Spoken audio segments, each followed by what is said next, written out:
하루 앞으로 다가왔습니다. 도내 응시자는 12,000명인데 코로나19 확진자와 자가 격리자를 위한 별도 시험장도 마련됩니다. 단계적 일상회복이 시작되면서 코로나19 확진자가 대폭 늘었습니다. 60대 이상 고령층이 많은데 추가적인 백신 접종이 절실합니다. 동해안권 경제자유구역이 장기간 가시적인 성과를 내지 못하고 있습니다. 정부가 최근 경제자유구역별 핵심 전략산업을 제시했는데 집중 취재했습니다. 삼척 도심에 있는 삼척의료원이 2024년까지 이전할 예정입니다. 기존 병원 주변의 상권 붕괴가 우려돼 대책 마련이 필요해 보입니다. 안녕하십니까. 뉴스데스크 강원입니다. 2022학년도 대입 수능이 하루 앞으로 다가온 가운데 수험생들은 내일 오전 6시 30분부터 시험장에 입실할 수 있습니다. 수험생들은 1교시 과목 선택 여부와 상관없이 수험표와 신분증을 가지고 오전 8시 10분까지 지정된 시험실에 들어와 대기해야 하고 8시 40분 이후부터는 입실이 금지됩니다. 휴대전화와 스마트기기 등의 물품 휴대는 금지되며 부득이 가져왔을 때는 1교시 전에 시험 감독관에게 제출하면 됩니다. 올해 수능에 강원도 내에선 12,519명이 응시하며 확진자나 자가격리자는 별도 시험장에서 시험을 볼 수 있습니다. 이달부터 단계적 일상회복이 시작되면서 방역 수준이 완화되자 강원도 확진자가 50% 이상 늘어났습니다. 특히 60대 이상 환자는 3배 가까이 늘어났는데 부스터샷 접종은 더디기만 합니다. 강화길 기자가 보도합니다. 11월 1일 단계적 일상회복을 전후해 강원도에서 코로나19 확진자 추이가 어떻게 변했는지 살펴봤습니다. 일상회복 이전 2주 동안 284명의 환자가 나왔지만 시행 이후 2주간 433명이 발생했습니다.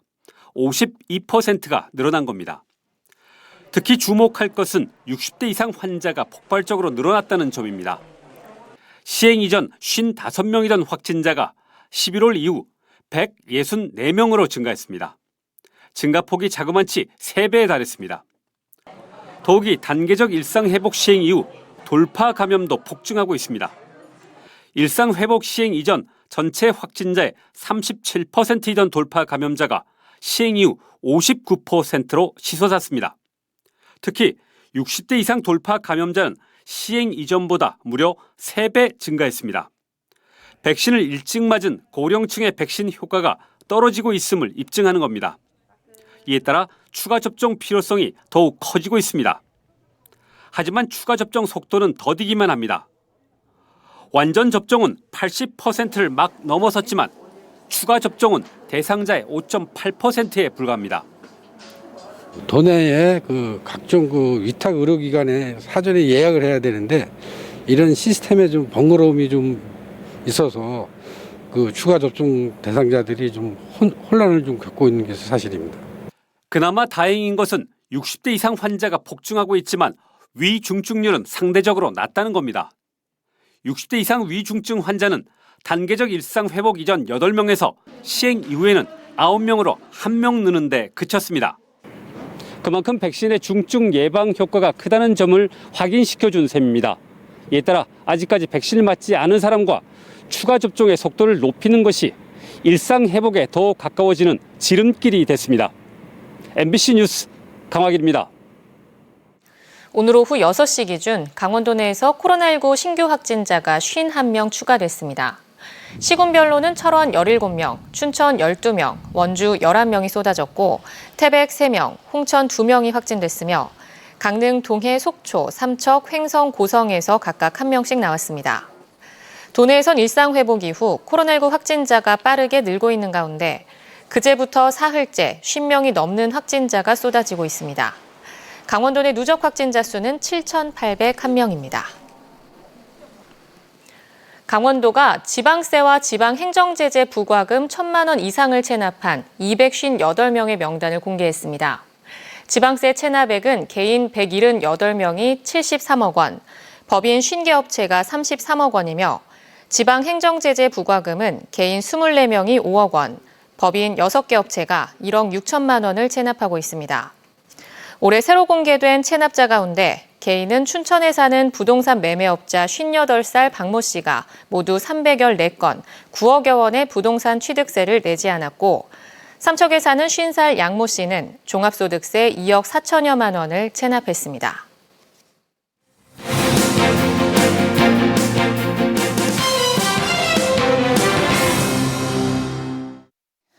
동해안권 경제자유구역이 지정된 지 9년 가까이 되도록 제대로 활로를 찾지 못하고 있습니다. 최근 정부가 전국의 경제자유구역 혁신 성장 방안을 발표해 도내에서도 관심이 높은데요. 경제자유구역은 세제 감면과 규제 완화 같은 혜택을 주고 외국 자본과 기술을 유치해 경제를 활성화하는 글로벌 경제 특구를 말합니다. 2021년 현재 국내에 모두 9곳이 있는데요. 동해안권 경제자유구역은 2013년 2월에 지정 고시됐습니다. 총 면적은 강릉시와 동해시에 걸쳐 4.32제곱킬로미터나 됩니다. 동해 북평과 망상, 강릉 옥계 3개 지구로 나눠 국제 물류 비즈니스와 국제 복합 관광, 첨단 소재 산업 중심으로 육성될 예정입니다. 하지만 열악한 산업 기반과 사업자 철수, 면적 축소 등 여러 우여곡절로 가시적인 성과가 거의 없는데요. 그래서 최근 정부가 발표한 경제자유구역별 핵심 전략 산업에 관심이 높습니다.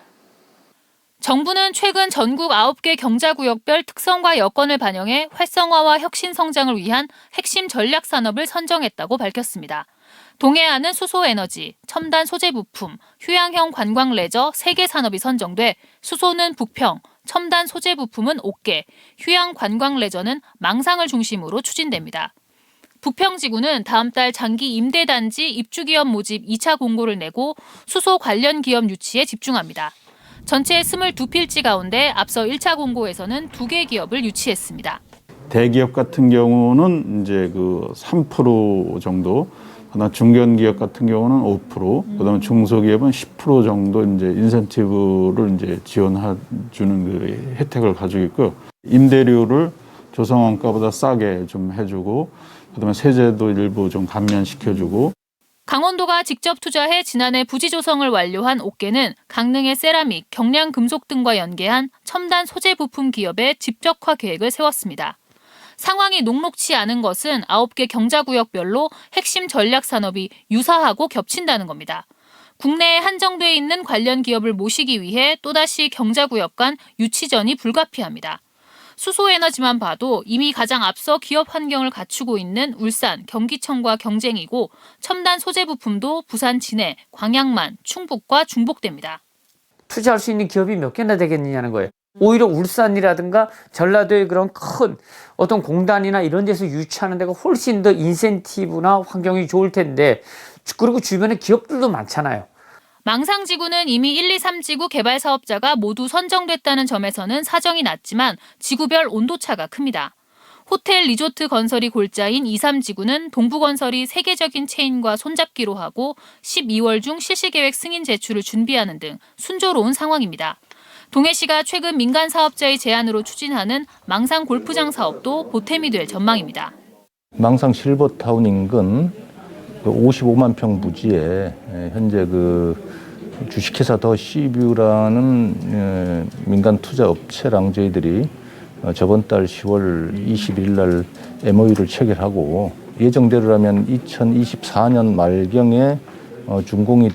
하지만 1지구는 사업자인 동해 ECT 선정 과정의 의혹부터 자금 조달이나 사업 능력에 대한 의구심, 9,000세대가 넘는 공동주택 건설에 대한 대립이 계속되고 있습니다. 사업자가 제출한 실시계획 승인도 동해시 도시계획 변경 심의 보류로 진척이 없습니다. 동해경자청은 최근 1지구에 필리핀 기업에 1억 불 투자를 유치해 100만 불의 약정금이 도착하는 등 외국인 직접 투자 성과와 불확실성 해소 노력 등을 강조하며 설득에 나선다는 입장입니다. 2013년 2월에 경제청이 생기고 던디가 300만 불 투자했던 게 다거든요. FDI 실적이. 처음으로 1억 불을 신고를 하고 100만 불이 들어왔기 때문에 우리 아까 그 산업부에서는 이거는 상당히 유의미한 숫자이고. 정부는 비수도권 핵심 전략산업 투자기업에게 조성원가 이하 분양과 수의계약 허용, 임대료 감면 등의 혜택과 지방투자보조금 지원 등이 주어지도록 했습니다. 그러나 특구라는 말이 무색한 지금의 경자구역 상황을 볼 때 차별화된 내용이 없어 생색내기에 불과하다는 회의적인 반응이 나오고 있습니다. MBC 뉴스 박은지입니다. 지난달 초 고성에 쏟아진 집중호우로 수확한 쌀 아래 싹이 트는 수바라 피해가 커지고 있다는 보도를 해드렸는데요. 정부가 고성 지역 수바라 피해별을 등급 외 품목으로 매입하기로 해 일단 한숨 돌리게 됐습니다. 김인성 기자입니다. 고성 지역 수바라 피해별은 모두 1,300톤에 이릅니다. 이 가운데 350톤가량은 애초에 정부 수매를 포기한 농업인들이 개별적으로 싼 값에 처분했고 현재 950톤가량이 개인 창고에 쌓여 있습니다. 이런 상황에서 농림축산식품부가 병해충과 재난재해 등으로 인한 전국의 피해별을 매입하기로 결정했습니다.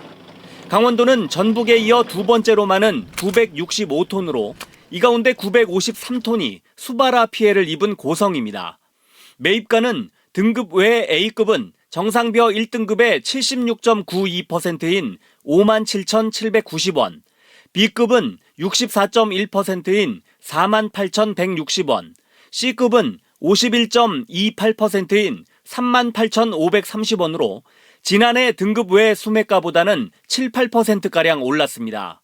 지난해 등급 외 매입 가격보다 올랐다곤 하지만 등급 재산정을 한 뒤 A급이냐 C급이냐에 따라 40kg당 최대 2만 원가량 차이가 나게 돼 농업인들의 걱정은 아직 끝나지 않았습니다. 중에도 A, B, C가 있습니다. 거기서 A를 맞으면 가격이 조금 그나마 낮는데 뭐 B, C 맞으면 이건 뭐 완전히. 일반 공공비축민은 800kg을 기준으로 매입하지만 피해별은 600kg 단위로 매입하는 정부 기준에 맞춰 다시 수매 과정을 거쳐야 합니다.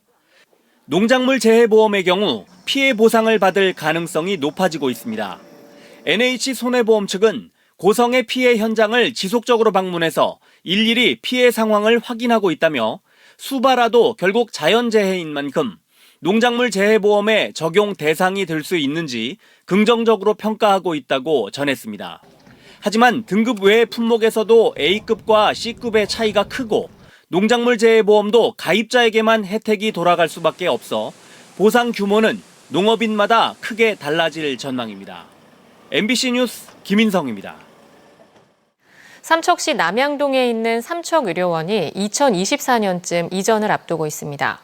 의료원이 이전하게 되면 기존 상권 약화가 우려되는데 대책 마련이 시급하다는 목소리가 높습니다. 배연한 기자가 보도합니다.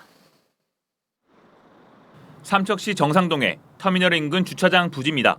삼척의료원이 새로 들어설 곳으로 내년 4월 착공을 목표로 하고 있습니다.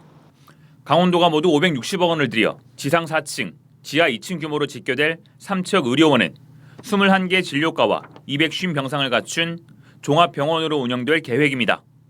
현재 삼척의료원을 중심으로 병원과 약국을 비롯해 삼척중앙시장으로 이어지는 상권이 형성돼 있는데 의료원 이전 계획이 알려지면서 상권 붕괴를 우려하는 목소리가 높습니다.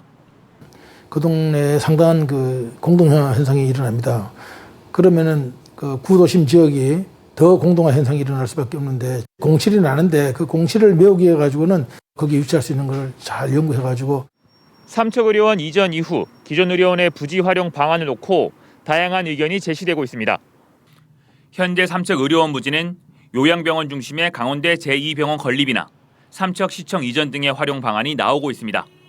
삼척시는 다음 달부터 시민 설문조사를 벌여 의료원 부지 활용 방안의 윤곽을 마련하고 이미 진행 중인 용역 결과를 지켜본다는 계획입니다.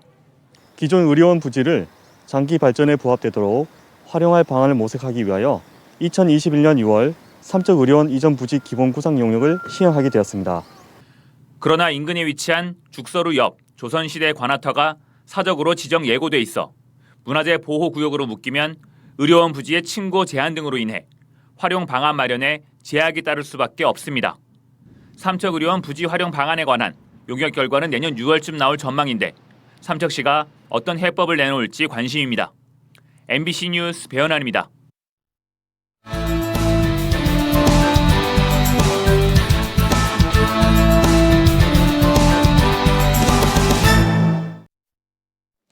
동해선 전철화 사업 구간에 추진 중인 신호설비의 사업비가 과다하게 책정됐다는 감사원 감사 결과가 나왔습니다. 감사원은 배차 간격에 비해 열차 운행 시간이 짧은 동해선 삼척 동해 구간의 특성상 신호설비와 사고 방지 구간을 많이 설치할 필요가 없는데도 국가철도공단이 세부적으로 구간을 나누고 설비를 다량으로 설치하려 한다며 26억 원의 사업비가 추가로 낭비될 수 있다고 지적했습니다. 감사원은 삼척 동해 구간의 열차 운행 속도와 배차 간격 등을 고려해 신호설비 개량 사업에 합리적인 방안을 마련하라고 국가철도공단에 통보했습니다. 요소수처럼 거의 전량을 중국에서 수입하는 겨울철 제설제 염화칼슘의 경우 도내 비축량은 넉넉한 것으로 나왔습니다. 강원도에 따르면 겨울철 제설제로 쓰이는 염화칼슘은 8,106톤, 소금은 43,879톤이 비축돼 최근 5년 사용량의 120%를 확보할 계획이라고 밝혔습니다. 제설제로 쓰이는 염화칼슘은 중국에서 수입하는 물량이 99% 이상으로 최근에 가격이 급등해 제2의 요소수가 될 수 있다는 지적이 나오고 있습니다. 내년도 저소득층 학생 교육급여 지원 금액이 평균 21% 인상됩니다. 강원도 교육청은 저소득층 가구 학생을 위해 부교재비와 학용품비 등의 교육활동 지원비를 기존의 초중고별로 연간 28만 6천 원에서 44만 8천 원까지 지원했지만 내년에 33만 1천 원에서 55만 4천 원으로 인상된다고 밝혔습니다. 교육급여 지원을 희망하는 학부모는 주민등록 주소지 읍면동 행정복지센터를 방문하거나 복지로 웹사이트에서 온라인 신청하면 됩니다. 강원뉴스 마칩니다. 시청해주신 여러분 고맙습니다.